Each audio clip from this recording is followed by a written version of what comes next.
જય શ્રી કૃષ્ણ, જય માતાજી. રેખા રાદડિયાના સ્નેહભર્યા નમસ્કાર. મિત્રો, આજે મારે એક અદ્રશ્ય શક્તિ વિશે વાત કરવી છે. એક એવી શક્તિ જો ધારે તો ઘરને નંદનવન બનાવી દે. એક એવી શક્તિ જે કે ગુમ થઈ ગઈ છે. હવે તો ઘરની દિવાલો પણ બોલે છે કે શાંતિ ક્યાં ગઈ? રસોડામાં સુગંધ હતી, એ ખુશ્બુ ક્યાં ગઈ?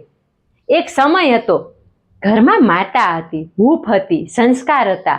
હવે એ ઘરમાં બધું જ છે, પણ એ ઘર નથી. આ શું થઈ રહ્યું છે? હજુ પણ સમય છે, થોડું વિચારો. આજે ઘરમાં અવાજ છે, પરંતુ પ્રેમ નથી. લાઈટ છે, પણ પ્રકાશ નથી. લોકો છે, પરંતુ લાગણી નથી. અરે ભાત ભાતના પકવાન છે, પણ સાથે બેસીને જમવા વાળા નથી. અત્યારના બાળકો મોબાઈલ વગર જમતા નથી. બાળકો અત્યારે બેફામ થઈ રહ્યા છે. અને મને વધારે દુઃખ એ વાતનું થાય છે કે જે વડીલો થકી બાળકોને સંસ્કાર મળતા હતા, એ વડીલો હવે કોઈને ગમતા નથી. વડીલો એકલા રહી ગયા છે. પતિ ચિંતામાં છે, કુટુંબો તૂટી રહ્યા છે. અને મારે દુઃખ સાથે કહેવું પડે કે આ બધામાં એક અદ્રશ્ય જવાબદાર છે, એક એવી શક્તિ. એ છે ઘરની સ્ત્રી. તમે સ્વીકારો તોય ભલે અને ના સ્વીકારો તોય ભલે, પણ એ સત્ય છે. સ્ત્રીના હાથમાં છે આખા કુટુંબની દિશા. તે ઈચ્છે તો ઘરમાં શાંતિ લાવી શકે, અને જો ઈચ્છે ને તો ઘરમાં તોફાન પણ ઊભું થઈ શકે છે. જે આજ સવારે તુલસીને પાણી ચડાવતા હતા, ઘરના મુખ્ય દરવાજાએ ઉમરાનું પૂજન કરતા હતા, ભગવાનની પૂજા કરીને વડીલોના આશીર્વાદ લેવાતા હતા, અને ઘરના લોકો કે મહેમાન માટે પ્રેમથી રસોઈ બનાવતા હતા, એ હાથ આજે મોબાઈલમાં ખોવાઈ ગયા છે.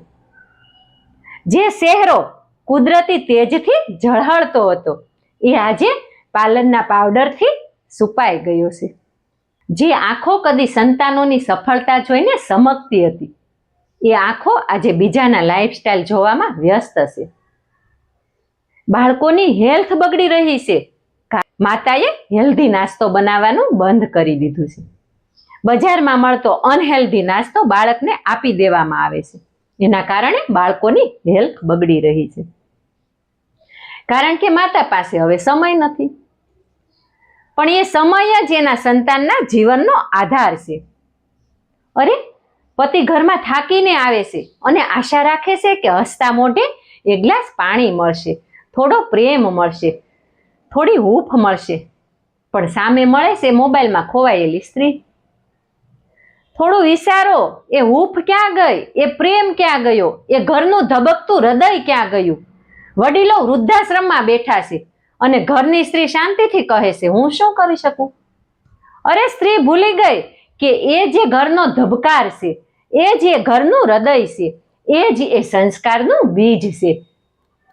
સ્ત્રી ધારે ને તો ઘર સ્વર્ગ બની જાય, અને જો સ્ત્રી અવળી ચાલે ને તો ઘરને નર્ક બનતા વાર નથી લાગતી.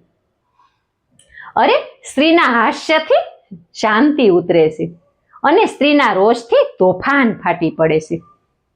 સ્ત્રીના સંસ્કારથી સંતાન સંસ્કારી બને છે. ખબર નથી પડતી આ શું થઈ રહ્યું છે.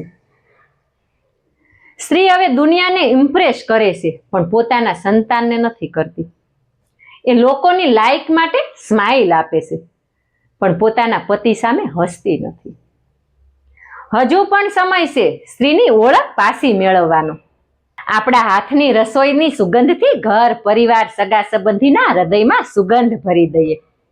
બધાને પ્રેમથી ઘરની રસોઈ જમાડીને, આપણા હાસ્યથી ઘરમાં હૂંફ ફેલાવી દઈએ. આપણી સેવાથી વડીલોને તૃપ્ત કરી દઈએ. આપણી સમજથી સંતાનોને સંસ્કાર આપી દઈએ. કારણ કે આપણે જો ધારીએ ને તો 2 કુળને ઉજળા કરી બતાવીએ, અને જો અવળા ચાલીએ ને તો 7 કુળને પણ બગાડી દઈએ. નારી જો ધારે ને તો આખી દુનિયાને બદલી શકે છે, અને જો અવળી ચાલે ને તો આખા ઘરને ગજાવે છે. અરે મારી વહાલી બહેનો, આપણે એક સ્ત્રી છીએ, અને એનું આપણને ગૌરવ થવું જોઈએ. અરે આપણા શુભ કાર્ય પગલાથી લક્ષ્મી ઘરમાં આવે છે, પણ જો એ પગલા ખોટી દિશામાં ચાલે ને તો ઘરમાં અંધકાર ઉતરી જાય છે અને સુખ શાંતિ ચાલી જાય છે. હવે થોડું વિચારો કે આ શું થઈ રહ્યું છે. આપણે ક્યાં હતા અને ક્યાં પહોંચી ગયા. આપણે પહેલા ક્યારે ઉઠતા, ક્યારે સૂતા, શું ખાતા અને અત્યારે શું ખાઈ રહ્યા છીએ. અરે પહેલા 15 જણાનો પરિવાર હતો અને નાના એવા ઘરમાં સુખ શાંતિથી રહેતા હતા અને સુખ દુઃખની વાતો શેર કરતા હતા.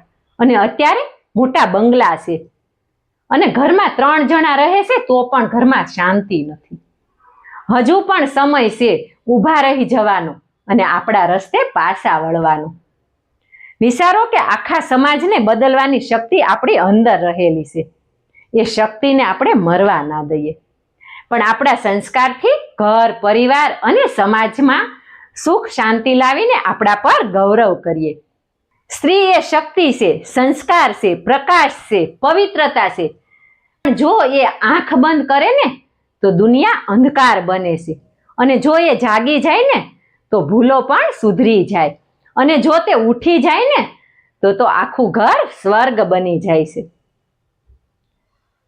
મેં મારા દિલની વાત કરી છે, જે જોઈ રહીશું, જે અનુભવી રહીશું અને જેમાં મને બદલાવ જોવા મળે છે, જે આપણને નુકસાન થઈ રહ્યું છે, તે જોઈને મને ઘણી વ્યથા થાય છે. રેખા રાદડિયાની વાત તમને કેવી લાગી તે કોમેન્ટમાં જણાવજો, અને સારી લાગી હોય તો અન્ય લોકોને મોકલજો. ધન્યવાદ. જય માતાજી.